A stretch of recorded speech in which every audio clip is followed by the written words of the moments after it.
look, listen. Welcome, everybody, to episode 172 of the podcast. Wonderful day, wonderful times for everybody. Today, we're going to discuss, by the way, Taylor. Yes. This is a podcast about Pokemon and other things. Today, we're going to discuss Horizons episode 115, which is a pretty big deal because we're in a new season. We got a new theme song. We got a new outro. We got new credits, songs, characters, you name it, Taylor. We have a very special guest today, too. I'm sure you already know about this, but Geese Peep is joining us. Wow. That is crazy. Oh, I'm glad to be here. First time caller. First time caller, first time listener. Yeah. I've never heard of you before, but let's go ahead and move on to our first segment of the week. That's right. It's Geese of the Week. What you been peeping? Let's start with our special guest, first time on the program, Geese Peep. Okay, let's do this chronologically. Chronological time begin. Taylor, please listen. Chronological time? Oh, first of all, before we even start, thank you all for listening. Can you guys go ahead and leave a like real quick and a comment? I know, look, maybe you don't like it. That's fine. Just lie and hit the like button anyway. And a nice comment that's like, wow, I love this. We are a pro-lying podcast, and we've always said that day one. That's not true. Just, even if you don't like it, just leave a nice comment that says, wow, I love this. Perfect. Everybody wins. And the good news is, if you like chronological time and skipped last week's episode, you made the correct decision. Because Mrs. Gardevoir, not a fan of chronological storytelling. Geese Peep did not watch the Gardevoir episode last week, but good choice. Geese Peep, what is your chronological peep this week? Okay. Last Friday, Friday was Halloween. Spooky. And I went over to my sister's house to go trick-or-treating with my nephew. But Skeletons, yeah. No. We were all dressed as bats, and it was really cute. So my nephew's 2 years old, and trick-or-treating, I don't think he 100% got it. He kept trying to go into everyone's house when they opened the door to give candy. And when they did give candy, he tried to give it back or put it in the bushes or in jack-o'-lanterns. That's kind of adorable. It was so cute. And we had been practicing for a month. What do you say when you go trick-or-treating, Cameron? What do you say after you knock? And he'd always respond, thank you. And I'm like, no, what do you say That's first? so adorable. How old is he? He's 2. Oh, I thought you were going to say he's 20. Okay, good. 2. That's the perfect age to be adorable. Yeah, but it was so cute. And we were pulling him around in his little wagon, and that's the wagon we use at the beach. So whenever we put him back in the wagon, he was like, go to the beach? Beach? In the middle of the night? Yeah, everybody dressed as bats holding candy. Go to the beach. That's so cute. That was really cute. Next day, I'm flying over, and I land, and it's the big night, guys. It's the 7th game of the World Series. Everything's on the line. I'm rooting for the Canadians because they're the underdogs, and I love my Canadians. They also haven't won a World Series since 93. Anyway, big game.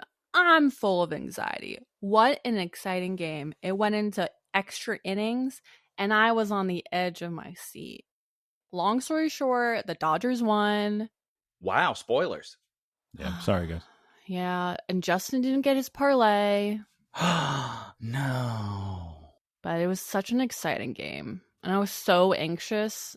Oh my gosh. Oh my gosh. Did you watch any films this week? Yes. Did you see the one that you were making Michael wait for? Yeah. Oh, really? Yes. Oh, no. That's my surprise of the week. What was that again? BUGONIA. Another Yorgos Lanthimos classic. What a great movie. And Taylor, I was not aware of this. Mm-hmm. Turns out it's actually a remake of a Korean film. Who knew? Not me. Huh. I have a lot of questions after watching it, and I don't think I've quite formed my full opinion on the movie yet. Oh, that's good. I love a movie like that where it takes a few days.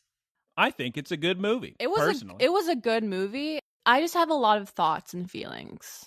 Perfect for art. Can the audience hear any of the thoughts and or feelings? Well, it's all spoilers. Every last one of them is a spoiler. Sorry, guys. It literally is about the ending of the movie. Well, Taylor?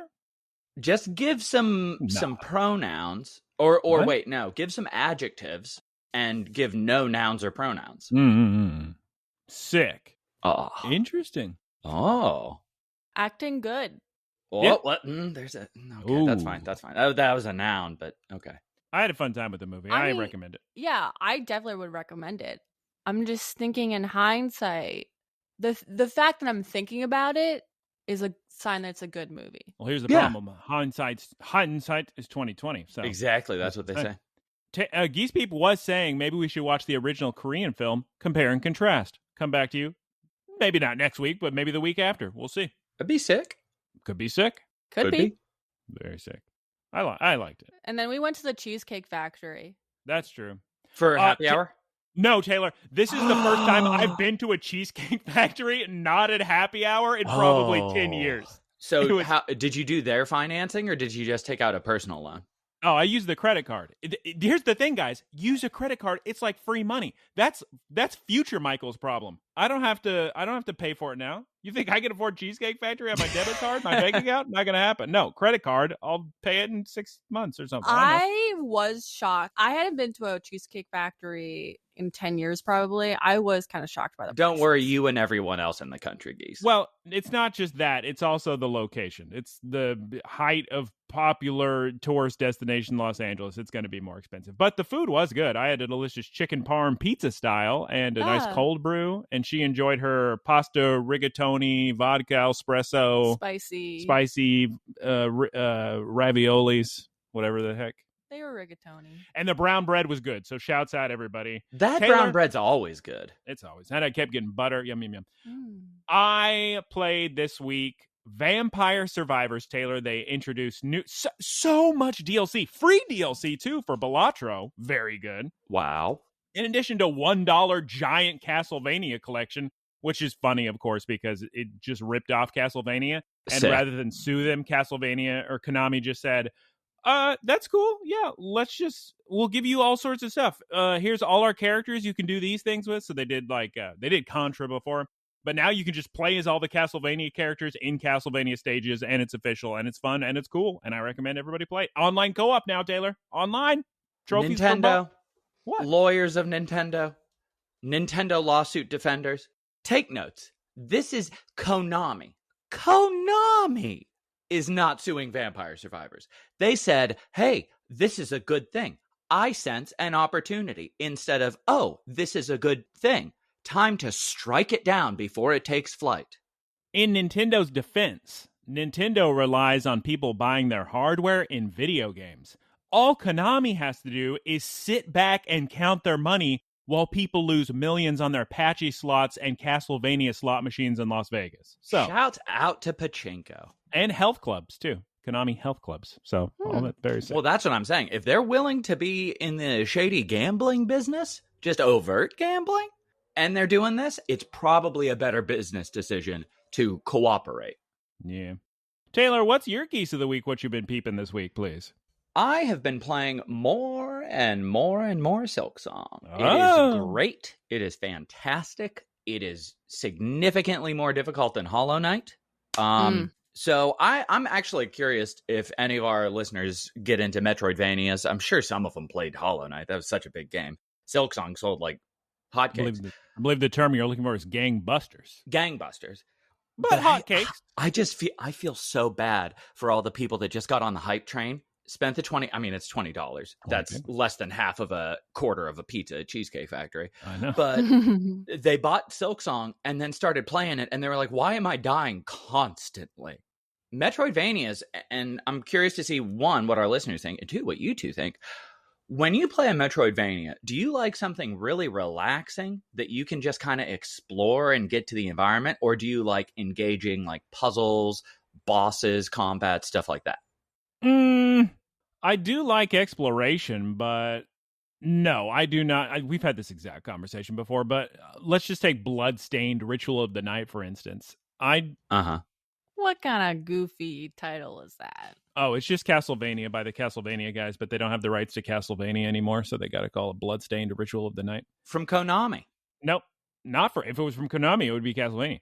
Or that's what I meant. Castlevania is from. Exactly. I like over-leveling. I love hearing about a strat of, stand in this room and kill this enemy 100 to 200 times until it drops this 1% drop and equip that, and now you're so unbelievably powerful, you're never going to know what true life was before this day. I really go back and forth on it, because I love... Like, Super Metroid was such a good... I know we talked about this last week. I think. You talked about this every podcast for the past month. Yes. Yeah, it's been something I've been thinking about a whole lot, is difficulty in games. And I love Monster Hunter. I love the Monster Hunter formula, because not with the most recent one. The most recent one was a little bit too on rails and a little bit too speedy. But most of the previous entries, you really had to learn your fights, and you felt yourself becoming better at a fight with repetition. So it was almost directly showing you how good you were getting at the game, and that was really cool. But with these games, with Silksong, I'm not sure. I love it. I like it more than Hollow Knight, but I'm not sure if it's exactly what I'm looking for. So what I'm doing is I'm going between that and other games that are more relaxing. So Final Fantasy Tactics Ivalice Chronicles, Ender Lilies. Shadows of the Quietus? That's the one. Oh, Quietus of the Night. How do you get Quietus? I couldn't remember that to save my life. Mm-hmm. Quietus of the Night? Quietus Nightest. I've also been drinking a lot of matcha. Now, matcha has been increasingly popular. That's something I really got into, 2014? I mean, I really enjoyed it starting it probably the first time I went to Japan. But after that, I started drinking it more domestically in like 2014, 2015. But lately, I've noticed it everywhere. Every store has matcha. It's the biggest. It's like Labubus, Taylor. Every single girly is a matcha girly out there. You walk down Little Tokyo, you're going to see 10,000 cups of matcha. It's causing the matcha prices to go off the charts. Like, even in the island nation of Nihon, Japan, there's no matcha to go around because they're all shipping it all. Every single place is ceremonial grade matcha over here. We really do just overdose on Japanese products. We love it. But, okay, everybody says I've already said this. In case you didn't catch it the last time, you can fast forward 15 seconds if you've already heard this. Very important PSA that I learned. If you are a matcha girly and you have a big kind of plant-based diet, here's the thing about matcha. Delicious? Yes. There's a chemical compound or something in matcha that makes it where you can't absorb iron any longer because it severs the connection from iron in vegetables to you actually absorbing it. So all these women are ending up in the hospital with anemia because they have zero iron because the matcha is stopping them, because they're drinking their matchas with their salads. So you just have to wait a couple hours in between your matcha and your plant-based diet with iron. Spinach has iron, right? Like that kind of thing. Sure. But if you eat something like ground beef, you're going to absorb the iron. There's some way that works. So that's just a PSA. If you're drinking matcha with your meals and you're getting most of your iron from vegetables, you're not going to absorb any of it. So keep that in mind. PSA, please, Taylor, continue. Anyway, it's good. If when we were in Ankara, I was going with Guncan's brother to the gym, and we go to a cafe that's near the gym, and this guy's talking, and I'm looking at the menu, and I think I see the word matcha, and I say, "Is that matcha?" And the barista is like, "Evet." And I'm just sitting there, just totally in disbelief. And I'm like, "It's here too?" Does evet mean yes? Yes, yeah. Okay. So I go and I get the matcha and I teach the barista all about how to make the perfect drink, which is matcha with an espresso shot. It is so earthy. It is so good. And like, it's just this really, I don't know, it's like drinking the dirt and the grass, but it's really satisfying. Very tasty. Everybody should go try that. I know I've talked about this on the podcast before, but Earth Cafe, you owe me rights to that because I had to wade through so much nonsense dealing with people that didn't know how to add a shot of espresso to a matcha latte. Oh my God. And then I see it on the menu and it's not called the Taylor. Oh my God. Years I was doing that. Years I was telling them, just add a customization. Nope, it's not one of the buttons. Taylor, why didn't you just make it simple for them and order a matcha latte, and may I also please have 2 shots of espresso on the side? So that changes the price by $4. Oh my goodness. If you get them to put it in the drink, it was at the time $1 per shot. If you get them to give you a double espresso, it was like $5.50. Well, then you're paying the $4 for convenience and not having to argue and fight. I see. Exactly. Also, I didn't mention it, but of course, obviously, I'm still playing Legends Arceus. Still getting shinies out the wazoo, shiny hunting left and right. Oh, you dropped ZA? That's good. What did I say? Arceus. I'm always saying Arceus instead of ZA. How am I supposed to remember? You know what's interesting? I'm glad you're enjoying it because lately YouTube, and I don't look up any Pokemon content on YouTube, but the first time my microphone hears the word Pokemon, it's like, oh, hey, you need to, we're changing your algorithm. No worries. No more looking at people building huts in the woods like you were doing. New primitive technology dropped. Oh, Sandwiches of History. Just such good channels. All right, yeah. You were saying, John? And now it's just a bunch of people screaming about how much they hate Legend ZA. That's what gets clicks. That's what makes money is hate. If you'd like, you should watch a video just put up yesterday by a creator called Candy Evie. I showed her to Geese Peep because she sounds just like that other creator, Zoe Bread. I wonder if they're from the same place in England. But she loves Pokemon, and she made a video, said, I guess I'm supposed to hate ZA now, or I'm supposed to hate Pokemon, because that's just that's what the algorithm's going to send everybody, because it has the most discussion back and forth. It's got the, it's going to have the most comments with people arguing, and the most people clicking dislike or like or whatever, because for some reason, people enjoy being angry. They look forward to the next thing to be outraged about. Which seems like a very difficult way to live life. It's how life works, based on problems. I typically want to do things I enjoy, personally. Don't you like things that are fun? But that's not how human psychology works, or any psychology, really. It's based on whatever your lowest threshold of problem is. So if you have a great life and you're complaining about, like, your Starbucks order or something, things are going great, unless you're, like, just not dealing with anything. But you're designed to find problems and things that you can solve. Also, the algorithm incentivizes outrage and hate. As per what you were saying about engagement. That makes sense.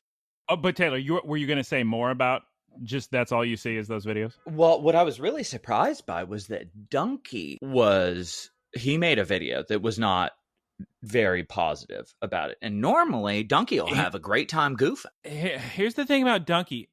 He didn't give the game a chance. And it's funny because I did watch that video. He never even got to the fun parts of it. He complained about silly things. I now understand, was it the Xenoblade fans who hated him? There's some fan base that despises him because he made a similar video for their game where he just played 5 minutes and made fun of it and said it's a bad game. And now I can kind of get where they're coming from because he has such a huge influence. Sure. So if you were on the fence and haven't played that game and watched Donkey's video and now you think it's bad and you're not going to buy it, you're missing out on such a wonderful time because he did that. It's kind of interesting. I don't know. He's a comedian. Right. He's a comedian. That's all I have to say. Sure. He has good points on things, but he's just trying to be funny. So I'm not going to hold it against him. So does the game, and this isn't a criticism, it's going somewhere. So does the game just take place within the city? That's such an interesting concept. So Ys tried to do that. Ys 9. And that's a very divisive entry in it. Most people consider Ys 8 the best entry in the series, and it is fantastic. It achieves this level of going out on an adventure straight out of the gate more effectively than any game I've ever played. When you get to Sunshine Coast, you're living large. But Ys 9 takes place predominantly in a large city. So they created kind of some interesting biomes. You go a little bit outside of the city, but mostly it takes place in the city. And I was interested to see Pokemon doing that because to me, it's a very interesting concept, but it's very hard to execute. It didn't work well for Ys. People didn't like the setting at all. And that was just an interesting choice. I have to say, having watched Michael play it, I don't think it's a game for me. I think it graphically looks kind of dull. Like, I feel like the color grading is off. Like, it looks, I don't know. And I'm not... It looked to me like a bunch of cardboard boxes for the buildings. Yeah. But I don't think a lot of people play Pokemon for the graphics. I don't think that's ever. No. I've never heard anybody say, "Look at how good the execution of the graphics are." I think they like the art direction. I think they like the world and world building, and I think they like the systems. Well, capturing that's Pokemon. I don't think the world looks really exciting or. Well, fun. you've only watched me warp and re-warp while shiny hunting in a square patch of 2 centimeters. You haven't watched me play. I already beat the story. If you watch the story, there's interesting looking things. Anyway. I thought that I was close to being done with Ghost of Yote, and I think I am, but I just got to chapter 2.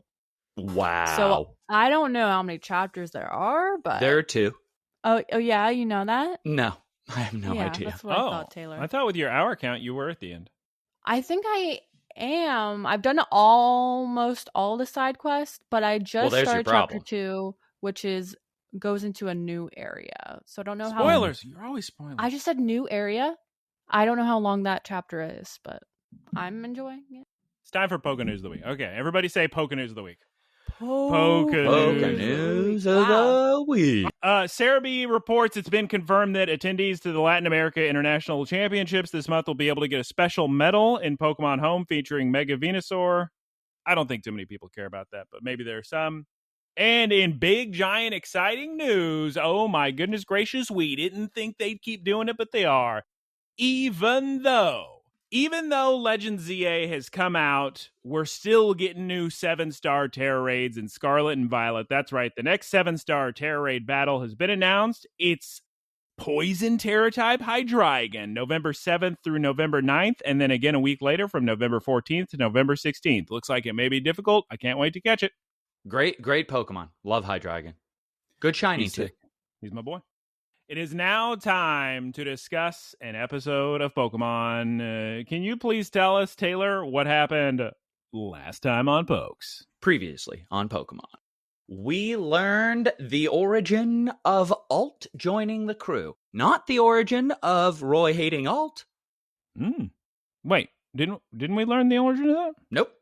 Completely arbitrary. They just tacked it on at the end, and they were like, "Oh, they don't hate each other. They're rivals." Well, he literally promised Emma, "Yeah, I'll be his friend," and then immediately says, "Stop following me. Leave me alone." Yeah, so, and they were friends. So the most pertinent thing, which is how did they reach their current dynamic? No idea. Geese Peep, can you please tell us the name of this week's episode, the first of the new season, episode 115, in English? Tera Sparkle, Blueberry Academy.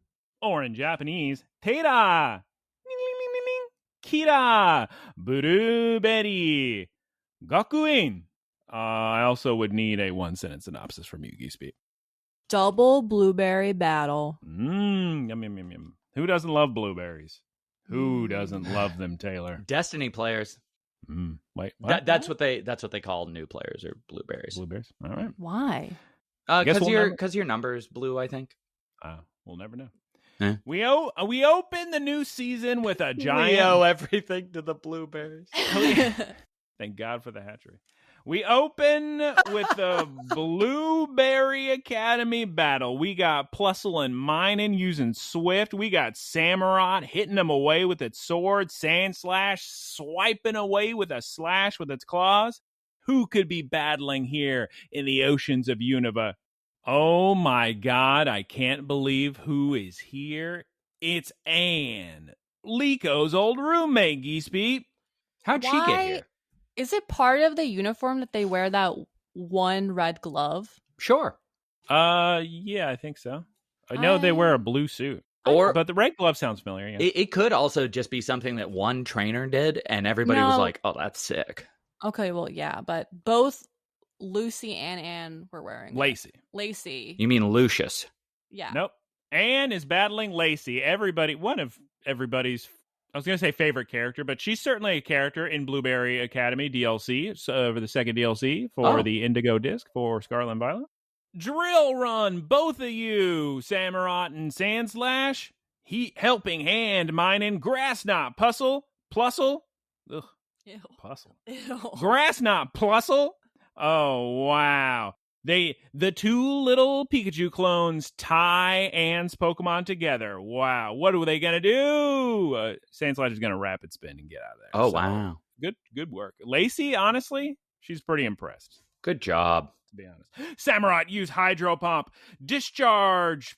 Plusle and Minun. Oh my god. They're so powered up with their abilities. Lightning Rod. Voltazorb. Look at all those strats you can use in double battles, Taylor. This truly is the world where we become better trainers and train and become more powerful. Sure. Wow.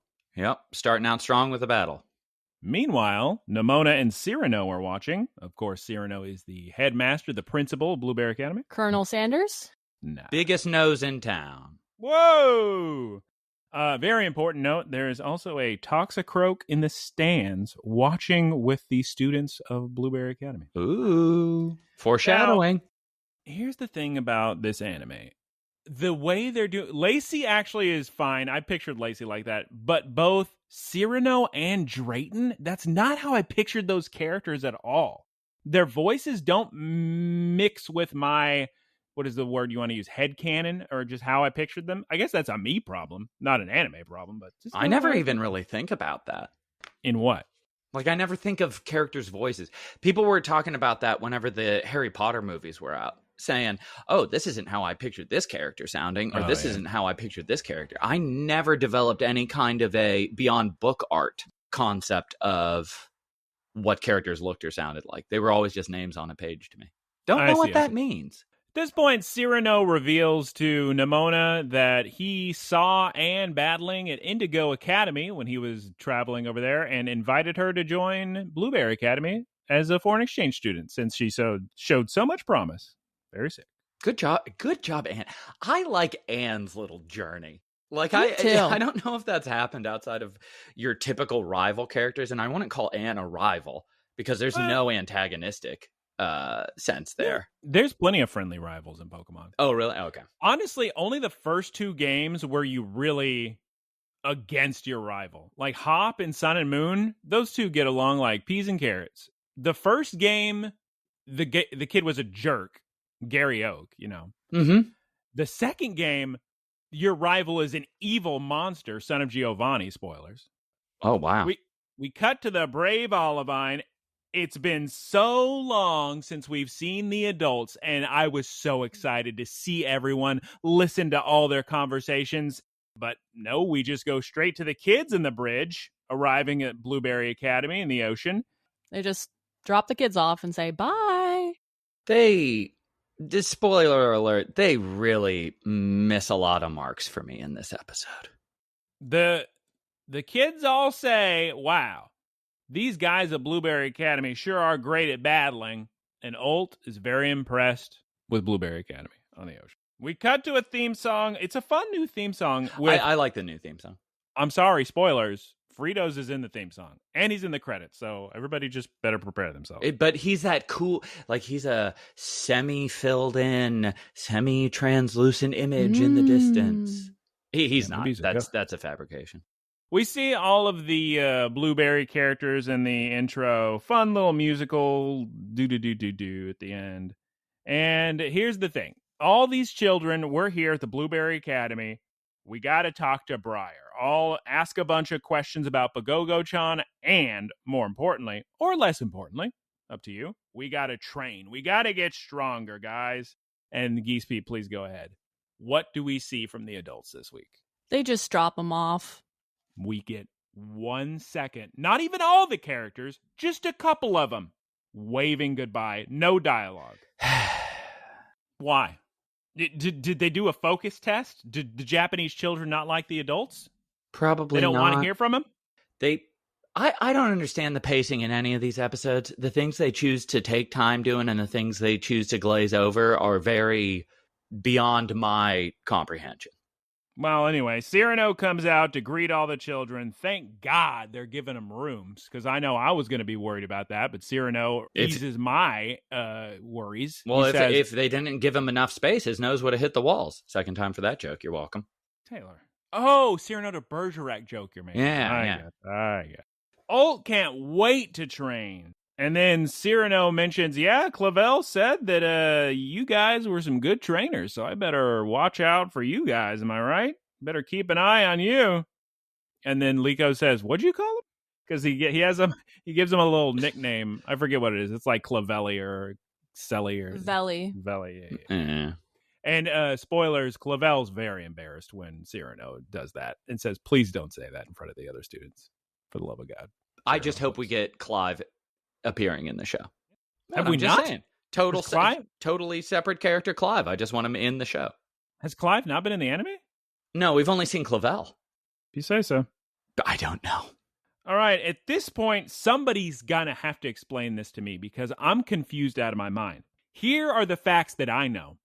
I know that a phone call takes place. Do I know who calls whom? No, and I'll explain why, because it's very confusing. Briar is on the phone, but when she sees Cyrano, she becomes shocked. She's so surprised that is the person on the other end, which is confusing to me because there are only two options I can think of. Cyrano called Briar, at which point the phone would say Cyrano's calling. Yes. Or Briar called Cyrano, and of course she would know she's going to speak to them. They were talking on a white Rotom phone. I don't think any of the kids have a white Rotom phone. And also, she's so flustered, she doesn't even remember she's supposed to meet the kids today. Maybe she was expecting a romantic interest to call. Or maybe she just didn't look at who was calling. I guess, technically, whenever somebody calls, they don't know who it is, do they? They never have caller ID in Pokemon. The Rotom phone just goes off. I guess, okay. That explains it, I guess. She's scatterbrained. Yeah. She's not at the entrance. She's supposed to be. She's supposed to be meeting the kids, but nope, she's too busy with maintenance on the Terestal core.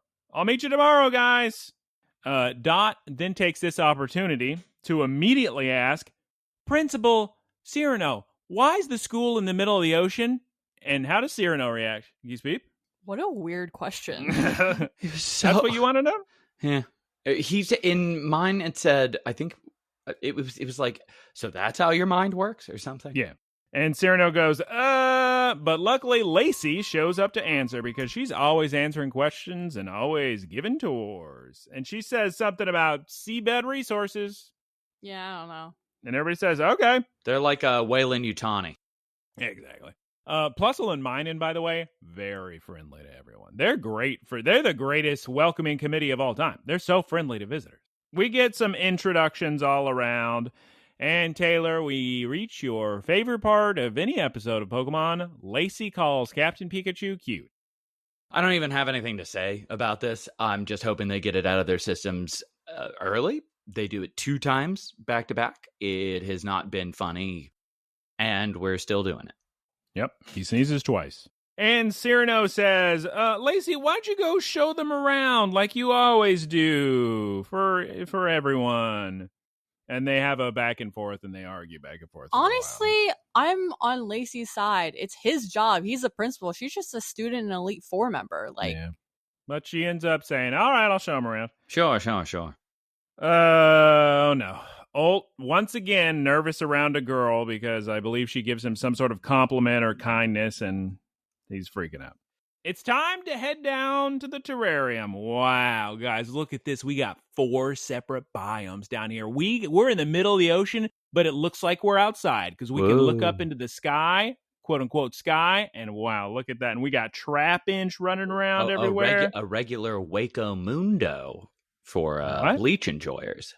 There's a whole subterranean area, but it has like a sky in it. It's also kind of like the Hollow Knight series. We also get a very cute diagram showing the map of the DLC with a what would you call it? Kind of a chibi version of Lacey showing off everything. That was fun. That was cute. I like that. Adorable. Look at all these Pokemon. Wow, we're in the savannah now. But there's also a coastal, which Geese Peep would love because there's beach. There's a canyon. There's a polar section. Wow. Start to walk, and there's Amanda Buzz. Look at that. Every single biome is finely tuned temperature-wise. Oh. Of course. Look how comfortable Dodrio, Sandile, and Krokorok are. Correct. And then everybody's favorite thing happens. There's some sort of sparkly gem that Sableye notices. That's right. It's a Tera crystal, and he is about to lose it. Oh my God. It's also, look, up there on the rock. It's a wild fighting terastallized Cantonian Tauros. And Taylor, when I wrote all those words in a row, I laughed. That's a lot of words to describe one Pokemon. It's a ton of consonants, that's for sure. So all the Pokemon just exist terastallized in perpetuity, or? Well, in Scarlet and Violet, they do have those Tera Pokemon that just walk around the field terastallized, but once you battle them, you get them down to, because you can't catch a Pokemon who's terastallized. But when you battle them enough, the Tera goes away. So these Pokemon can stop being terastallized when they get sleepy or something. Lacey explains that the disco ball on top of the dome is the Terastal core, which makes all the Pokemon be able to terastallize and gives terastal energy to the environment. And Taylor, if you fly up there with your Koraidon or Miraidon, there's a little item hidden up there. So I can't because I don't have the DLC. Well, you better buy it. Nah. Is Briar sitting in there? Sure. Because I know she said she's working on the Terrestrial core, the Terrarium core. So is she just sitting in there? Why not? Yeah, she's in there working. Well, I don't know. Maybe they have the little command center somewhere else and it remotely. Because, like this Space Center, Geese Peep, they launch from Florida, mission controls in Houston. It just adds up. Yeah. Dot loves Briar is what we get out of this episode. She can't stop complimenting Briar. Just saying, wow. Makes Briar's sense. so sick. I look up to Briar. She's such a cool, strong woman. She knows all sorts of stuff. It's interesting because she just seems like a very different person, which I guess also makes the idolizing make a little bit more sense. But Briar's so spacey and scattered, and Dot seems so orderly. No, Dot. There's been tons of examples of Dot being scatterbrained and having all sorts of stuff, Really? I think. I thought in the earlier seasons, yeah. She's more organized than Briar, yeah. Yeah. All right, well, anyway, let's just go to Center Square, because there's some people that want to meet you kids over there. All right. The Center Square, center, as you might imagine with the name, it's in the middle of all the biomes, and they leave, unfortunately, like always, just abandon Ult, because he's still looking at the Terra Crystal with Sableye. Goodbye, Ult. We cut to the Center Square, and we see Anne and Nimona and all their Pokemon. Also, Penny's here, too, but she's currently doing maintenance on the League service, so maybe we'll meet her next episode to say. Nimona, of course. Taylor, what does Nimona say every time she sees anyone? Let's battle. It's battle time, Roy. It's time for a commercial break. So at this point during the commercial break, I'm doing a little bit of reflection, thinking, man, they're really about to say they explored all of Blueberry Academy. It's middle of the ocean, infinite terrestrial technology, all these new characters. They've shown one double battle, and they're about to show another one. But I also wonder if maybe they're just going to milk the setting later and kind of divvy it out bit by bit per episode. Like, here's why we're in the middle of the ocean. Here's how our underwater things work. I want to know where the classrooms are and the dorms. Classrooms I can show you on the battle. Do you want me to turn on Scarlet and Violet right now? You warp. The classrooms are above them. Oh. The classrooms are kind of like by the entrance where they got there. You go down layers and levels. I'll tell you. So the cafeteria and everything is above them. I would be losing my mind to be able to practice Pokemon battling in the middle of the ocean. That sounds so sick. Makes me want. I wish you would just buy the DLC, Taylor, so we could do BBQ quests together and get a bunch of BBQ points. Barbecue? No, Blueberry Quest. Oh my goodness. So we're back from the commercial break, and a crowd is forming to watch the battle. Drayton shows up. Go, Lucario. Go, Crocodile. Why am I forgetting my boy's name? Yes, Crocodile. There's so many crocodiles in this series. Go, so many crocodiles in this darn series. Go, Crocodile. Go, Palmot. Go, Decidueye. Flamethrower. Phantom Force. Dodge a Lucario. Mach Punch. Palmot. Flying. Oh my god. Are they going to use Fly and Dig at the same time? Are they going to attack from sea and air, but not really sea, just kind of ground, Taylor? Land. By land and by sea? Yes. The cool thing about these battles is they are taking a little more care in how they're choreographing them. It's more of a, like I was watching Lucario and Decidueye fight, which while I do hate it conceptually, because again, I know I talked about this so much in the backstory, but Lucario has been nerfed to the sea floor. He's now fighting on even level with a Decidueye that doesn't have fighting as a type, that was not training in a dojo in the center of a combat maze. It's just a Decidueye. It's Ghost and Grass? Ghost and Grass. That sounds right, yeah. It's just so silly. But alas, it's still fun to watch. I believe it's Hisuian form has fighting type, I believe. Maybe ground? Why am I Or is it flying in grass? No, it's definitely fighting because it's brown. Yeah. Okay. This part really made me laugh. After the big giant plan of attacking the Pokemon both from different angles, like this elaborate plan by air, by sea, by ground, Roy says, well, in that case, flamethrower! As if that had any effect on things. They really introduced a cool concept with Decidueye doing the little Shikamaru shadow possession jutsu. Spirit Shackle? Sure, yeah. So they do that, and the way they incorporate it is so goofy. Like, there's nothing beyond just like, oh, okay, you're paralyzed, and now I'm going to attack you.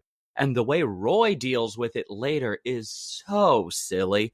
And I think it's so counterproductive because it's a very unique attack. Well, they're not paralyzed. They just can't escape. Anyway, we'll get to that point when we get to it.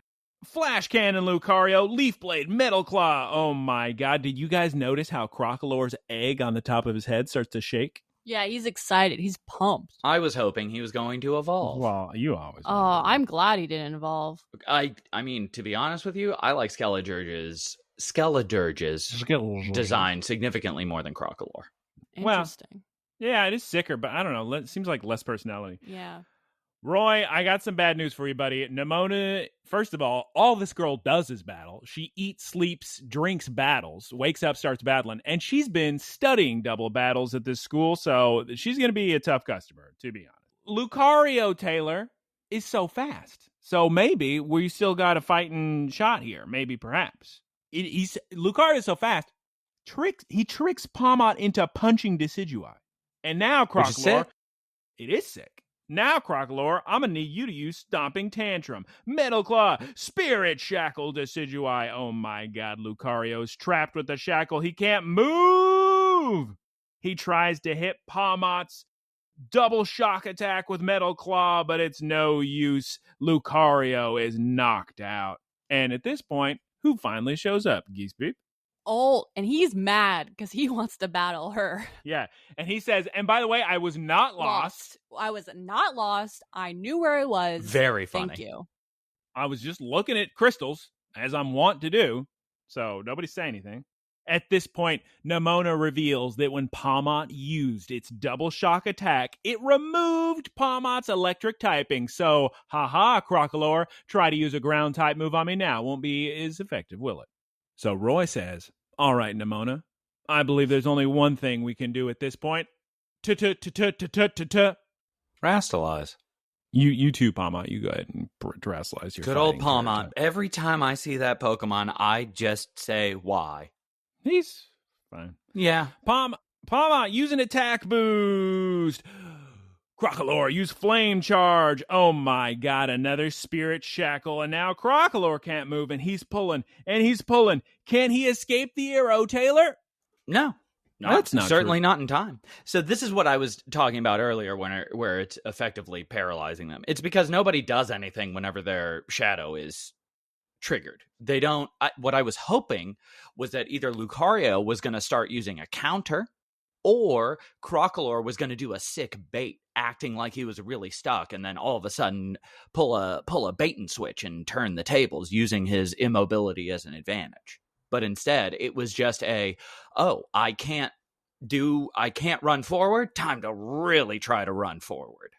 Yeah, he really tries to run forward. He uses Flame Charge, and he does escape, actually. But the only problem is Palmot uses a very strong Focus Punch, so it didn't really matter that he escaped the Spirit Shackle because Crocolore's done so. Gets knocked out of his Tera. He's knocked out altogether. Sorry. Though, I gotta say, Roy, so nice to his Pokemon. Even though everybody's knocked out, he says, you did such a great job, buddy. I'm so proud of you. You gave it your all. Good Wonderful. job. Good job. We love that. Yep. Drayton, by the way, is over here joining the peanut gallery for some reason. I don't even remember what he says. I know it annoyed me, but he says that fighting spirit isn't enough to win battles. Well, there you go. Very weird. Thanks, Drayton. And then everybody's giving congratulations to everyone. It doesn't even matter if you won. It was a great battle. Everybody was cool. Shouts out. Gamers never lose when they have fun. It's That true. is the theme of this episode. And now, like Taylor said, or Geese Peep said, all you guys said, Ult is ready to battle. But the school bell rings, and Nimona has to fly back to Paldea immediately. So, sorry, you don't get to battle. This is not the first time this is happened to poor Ult. It's not the second time, I don't think. So, sorry. You're never going to get to battle as a girl. Sorry. Oh, well. Wow. This Blueberry Academy place sure is cool. Am I right, guys? Wow. Yep, it sure is. Battles are cool. Lacey, look, it's us, the Rising Volt Tacklers. Here's the thing. We simply must get stronger. Yep. Wait, you're a member of the Elite Four here? Oh And my God. we learned that both Lacey and Drayton are both members of the Blueberry Academy Elite Four, and the Rising Volt Tackler kids immediately start putting some respect on their name, treating them with such reverence and saying, "Oh my God, Sensei, please train me. I'm I'm humbled by I you." did love how Ult was forced into a bow there. Yeah, I love that. Then Drayton and Lacey argue over something. What, Geese Peep? What were they talking about? He was Go like, back and watch. nah, I don't want to teach you guys. It was something silly. All right. Well, you're going to have to anyway, Drayton. Sorry. Drayton, you're getting on my last nerve, honestly. If I take away any points on this episode, it's because of you, Drayton. So that's Drayton just looks like evil Roy. No, but I liked it. He's fun in the video game. He's a fun character. I liked him in the video game. But the anime Drayton, he's getting points taken off. Well, He you looks don't like know. Guzman. He looks like Clemson? Guzman. From what? JoJo's Bizarre Adventure? She's talking about the Sun and Moon character Guzma, but instead she said the Hispanic name Guzman, which is making me laugh. Whatever. Okay, then we get a little Roy voiceover with a PowerPoint presentation, just a little bit of training, showing the kids, exploring Blueberry Academy. We see Ult fighting a Tyrogue, Roy's fighting a Scyther, and the episode ends, by the way. I don't know if you were all prepared for me to say that, but the episode's over. Okay, before we discuss it, it is time to discuss Mega of the Week. Geese Peep, please take it away with Gardevoir this week. Her Mega Evolution, she has a pretty dress. What I would have done for a better dress? would have Would were it a better dress? What would I have? What would I have Like- done with that dress?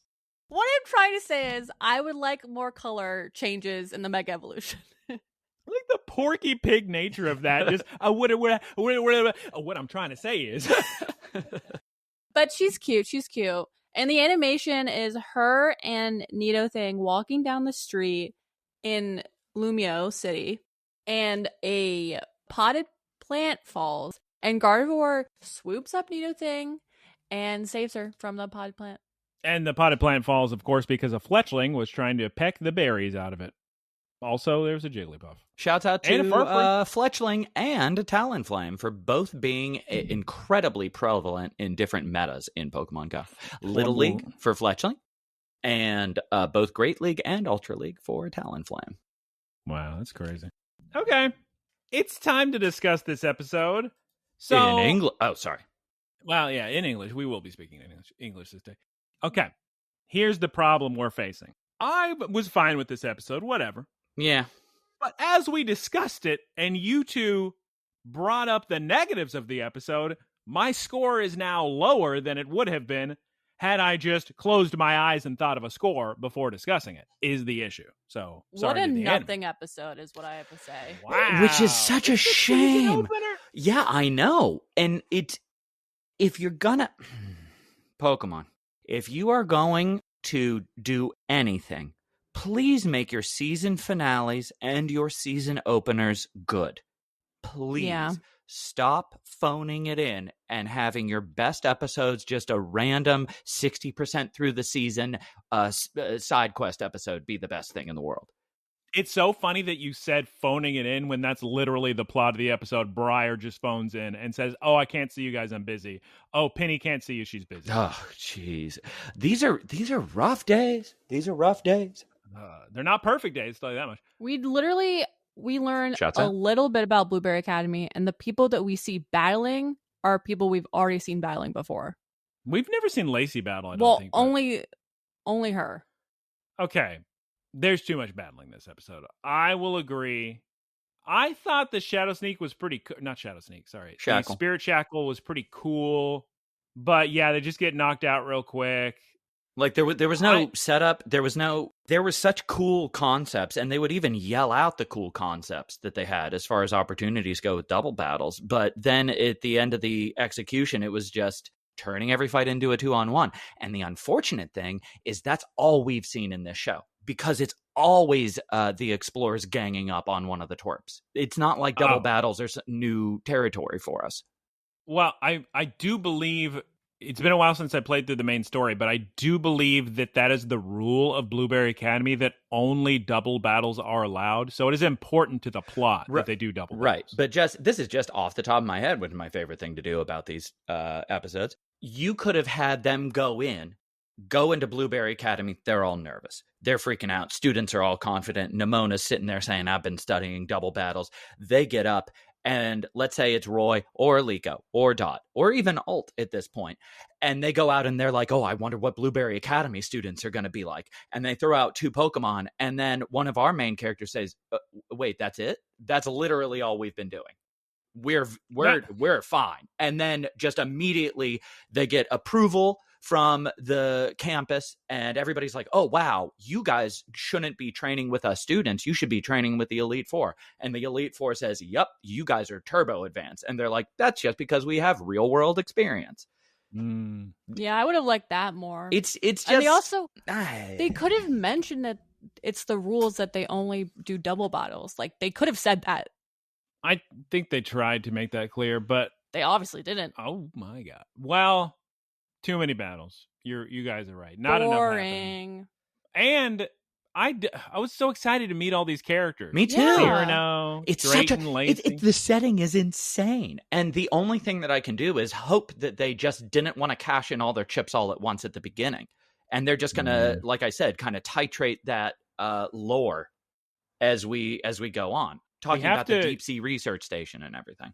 Because we have to, like I mention all the time now, maybe once a week, we do have to keep dripping out episodes until Generation 10 comes out next year sometime. So maybe that's not till like November of next year. We got to really slowly make our way through these episodes. I don't know. Yeah, I guess I do have to give it a low score, because the characters I was excited about, I don't like their representations in the anime. But again, I do feel like that's not the anime's fault. That's just me not expecting them to sound like that. So I guess a 7.0 for me, maybe. But I guess you guys don't even think there's anything redeeming. Were there any laughs or cute things? And you're going to be annoyed because the Pikachu laughing, Captain sneezing. I liked when Ult was like, "I was not lost," and when they forced Ult to bow. Those were the only 2 moments I liked. 5 out of 10. Whoa! Yeah, I always I never know how to rate these, because you're rating them against Horizons episodes. Yeah. Or even you're trying to think, you're trying to say, oh, because it's a season opener, I have to give it fewer points. Exactly. But then I also, you kind of have to rate a lot of superhero movies based on, because obviously they made this way because they want to sell toys, because toys make money.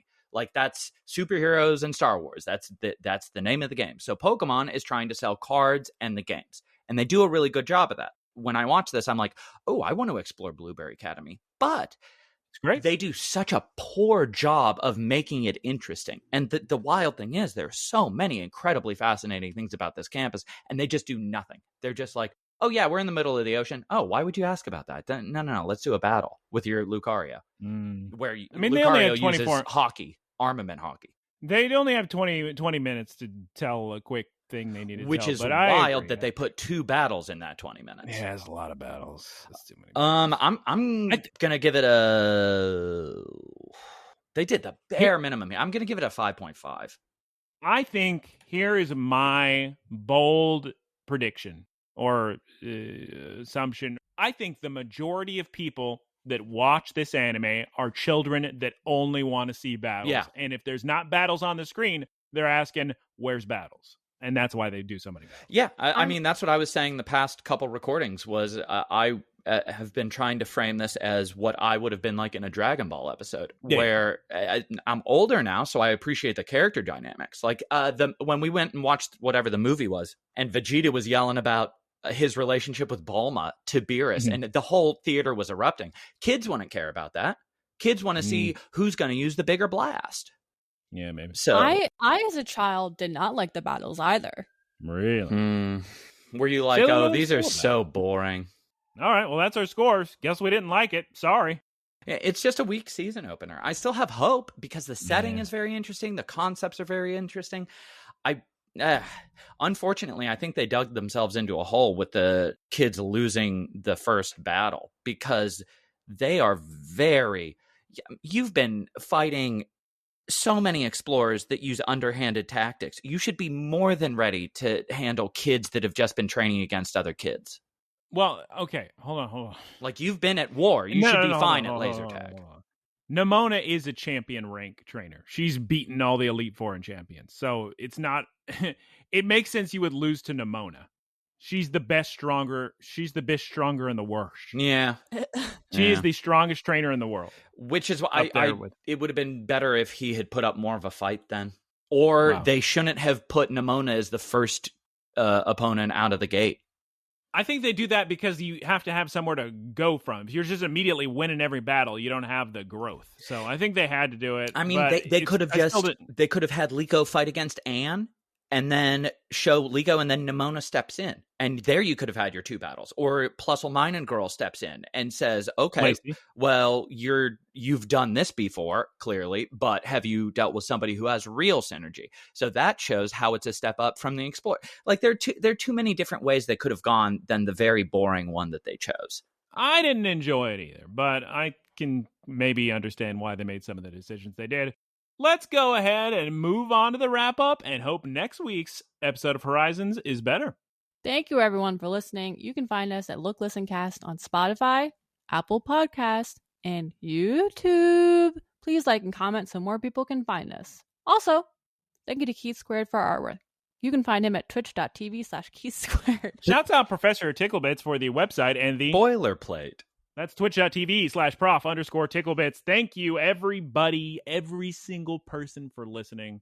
Go ahead and recommend this to your friends. Go ahead and send it. They'll have a fun time.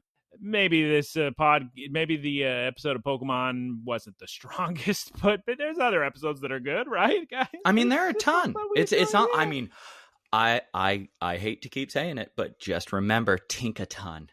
Just remember that evolution. It was such a good episode. There was so much tension when everyone was covering Tinkatuff. Incredible. All right. If you would like, you can send a question to looklistencast@gmail.com. Please do that. We'll answer it for you. It is time to say goodbye. Bye. Taylor, say goodbye 3 times. Geese Peep, say goodbye. Like 5 times. Goodbye. Goodbye. Now lower your pitch so it'll be picked up on the edit. Bye. Okay. You sound like Bones from Yu-Gi-Oh! Howdy, y'all. It's me, Geese Peep. Thank you for listening to the Geese Peep Productions podcast. Geese Peep Enterprises, doing business as Peep Industries, together with its subsidiaries, is a diversified worldwide entertainment company with operations in media networks, talent management, parks and resorts, multimedia entertainment, and consumer products and interactive media. Geese Peep Enterprises is a Dow 30 company